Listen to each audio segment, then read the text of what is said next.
हर रोज दोपहर को एक भिखारी एक घर के दरवाजे पर आकर खड़ा हो जाता था और उस घर की औरत चुपचाप उसे एक थाली भोजन दे देती थी। 2 रोटी, थोड़ा चावल और सब्जी। भिखारी हाथ जोड़कर कहता, हे प्रभु, तेरा लाख लाख शुक्र है, तू रोज भेज देता है अपना दूध।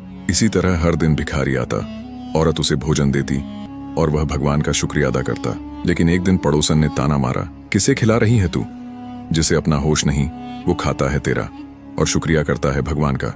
पड़ोसन के तानों सुनकर उसके दिल को चोट लगी। सोची, खिलाती मैं हूं और शुक्रिया भगवान का करता है। अगली दोपहर उसने थाली में चूहे मारने की दवाई मिला दी और मुस्कुराकर खुद से बोली, आज देखती हूं कैसे भगवान को शुक्रिया देता है ये।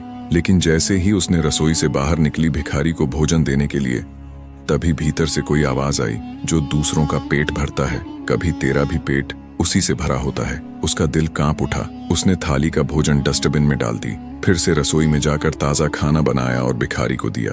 भिखारी ने थाली लेकर कहा, शायद आज मेरा वक्त टल गया, भगवान ने फिर भेज दिया आपको। भिखारी ने भोजन लिया और वहीं पर एक पेड़ की छांव में बैठकर खाने लगा। उसी समय उस औरत की बच्ची स्कूल से रोती हुई आ रही थी। उसे बहुत तेज भूख लगी थी। उसने भिखारी को खाते देखकर उसके पास चली गई। भिखारी ने खाना खिलाया और बच्ची मुस्कुराते घर चली गई और उसने अपनी माँ से सारी बात बताई। औरत बच्ची की बातें सुनकर शॉक हो गई। उस रात उसको नींद नहीं आई। पूरी रात सोचती रही, अगर वही जहरीला भोजन मेरी बच्ची खा लेती तो क्या होता। उस दिन से उसने ठान लिया, अब हर थाली ऐसे बनाऊंगी जैसे खुद भगवान खाने आ रहे हों। जो थाली आज किसी भूखे तक जाती है, कल वही थाली हमारे अपने किसी अपनों के पास लौट कर आ सकती है। इसीलिए कभी किसी की भूख को हल्के में मत लो, वहां भगवान खुद भूखा बैठा हो सकता है।